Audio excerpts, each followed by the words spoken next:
1919년 3월 1일 3.1운동은 일제강점기에 있던 조선인들이 일제에 지배에 항거하여 한일 병합조약의 무효와 한국의 독립을 선언하고 비폭력 만세운동을 시작한 사건입니다. 3.1운동이 정해진 장소는 사람들이 가장 많이 모이는 파고다공원, 지금의 탑골공원입니다.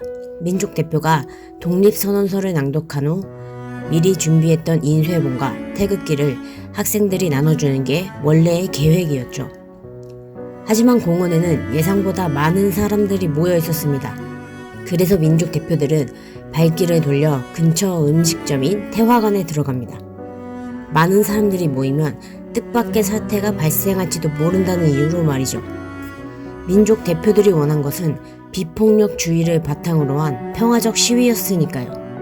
결국 그들끼리 독립선언서를 낭독한 후 스스로 신고하여 자진 투옥됩니다.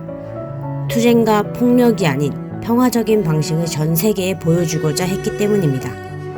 하지만 파고다 공원에서 기다리고 있던 학생들은 달랐습니다. 그들은 일제의 만행에 분노했고 투쟁하려 했습니다. 결국 한 학생이 팔각정에 올라가 독립선언서를 낭독합니다. 우리는 여기에 우리 조선이 독립국임과 조선인이 자주민임을 선언하노라. 이로써 세계 만방에 고하여 인류 평등의 대의를 밝히며 이로써 자손 만대에 고하여 민족 자존의 정당한 권리를 영우하게 하노라. 라는 구절로 시작하는 독립선언서. 그리고 이어진 외침. 대한독립! 만세! 대한독립! 그리고 이 함성은 한반도 전역으로 퍼져나가게 됩니다. 서울에서 만세를 외쳤던 사람이 고향에 가서 사람들을 모아 만세운동을 했습니다. 여기에 유관순 열사도 포함됩니다. 유관순을 포함한 서명학, 김복순, 김희자, 국현숙 5명은 기숙사를 몰래 빠져나와 만세 시위대에 합류했습니다. 3.1운동에 가장 적극적으로 참여한 계층은 학생들이라는 점에서도 알 수 있듯이 총독부는 전국적으로 휴교령을 내려서 그들이 모일 계기를 만들지 못하도록 막았습니다. 그렇게 4월 1일 유관순은 아운의 장터 만세운동을 이끌었고 인근 주민들이 모여 시위대는 수천 명에 육박했고 일본 헌병대가 진압에 나섰습니다. 헌병대의 총격으로 인해 유관순의 부모를 포함한 19명이 순국하고 말았습니다. 30명은 중상을 입었고 유관순 등 시위를 주도한 인물들이 모두 구속되었습니다. 자신의 생계에만 매달리던 상인, 노동자, 농민들도 조국을 위해 거리로 나왔습니다. 남녀노소를 가리지 않고 모두 태극기를 흔들었습니다.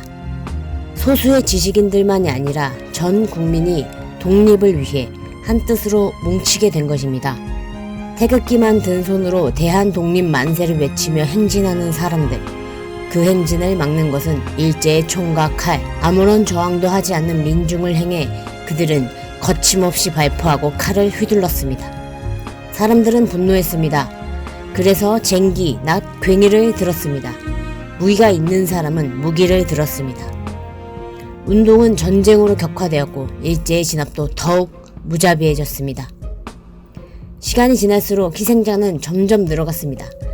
시위 횟수는 1524회, 참여 인원은 202만 3,098명, 사망자 수 7,509명, 부상자 수 15,961명, 검거된 사람 수는 46,948명입니다. 일제의 잔혹한 탄압 때문에 독립운동의 불씨는 점점 꺼져갔습니다. 하지만 그 불씨는 국외에서 새롭게 타오르게 됩니다. 임시정부와 독립군이라는 형태로 말이죠. 3월부터 5월 말까지 이루어진 독립운동, 전 국토에 온 국민이 참여한 독립운동, 우리는 이날의 시작을 기념하여 3.1운동이라 부릅니다. 조국의 독립을 위해 기꺼이 목숨을 내놓으신 수많은 분들, 오늘 하루만이라도 그분들을 기억하고자 합니다.